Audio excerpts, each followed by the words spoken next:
এখন আমি আপনাদের দেখাবো আপনার গাড়ি রাস্তায় চালালে কিভাবে, মানে প্রথম ধাপের পরে দ্বিতীয় ধাপে কি কি করতে হবে।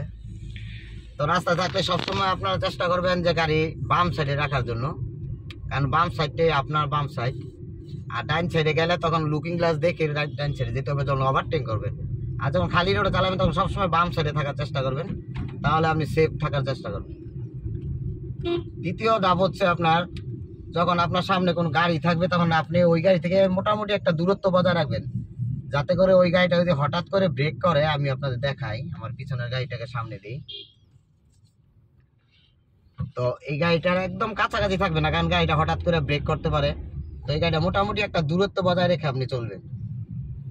আর যখন আপনার রাস্তার মধ্যে একদম বড় পরিমাণে ট্রান আসবে তখন আপনি জোরে হরেন, অনেকক্ষণ হরেন দিয়ে ট্রানটা করতে হবে, কারণ ওই পাশ থেকে গাড়ি যদি আসতে না দেখা যায় তাহলে আপনাকে হরেন দিয়ে যেতে হবে, যাতে করে ওই যেমন এই যে বাম দিকে একটা রাস্তা আছে, যদি আপনি হরেন দেন তাহলে এই সাইড থেকে গাড়ি উঠলে দেখা হয় আপনি উঠতেছেন।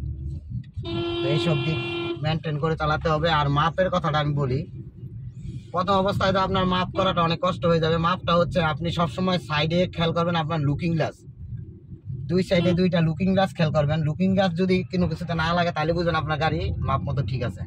আপনি বামে দেখলে বামের লুকিং দেখবেন যে আপনার লুকিংটা রাস্তার সাইডে দেওয়াল থেকে কতটুকু দূরে আছে। তো দুই সাইড খেয়াল করতে গেলে আপনার লুকিং দুইটাই প্রথম খেয়াল করতে হবে।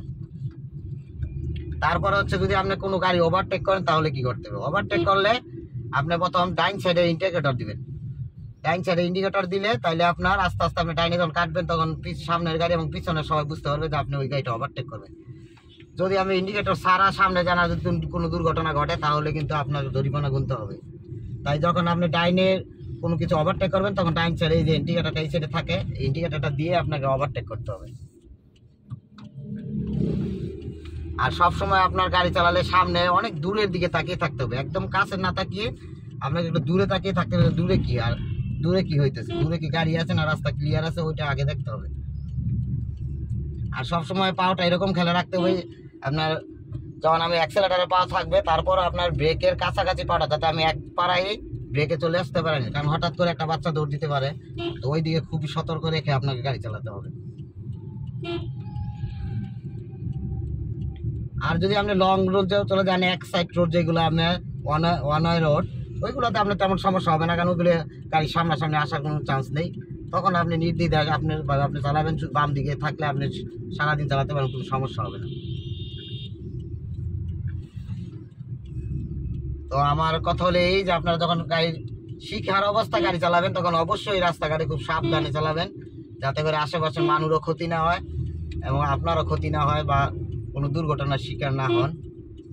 তো সামনে আরও নতুন ভিডিও আসবে ড্রাইভিং সম্বন্ধে, আমার চ্যানেলটি সাবস্ক্রাইব করে রাখবেন, তাহলে আরও সঠিকভাবে। আর যদি কোনো কিছু জানতে চান তাহলে আমি কমেন্টে বলবেন যে এই বিষয়ে একটা ভিডিও চাই, তাহলে আমি ওই বিষয়ে ভিডিও করে দেবো। সবাই ভালো থাকবেন, আসসালামু আলাইকুম।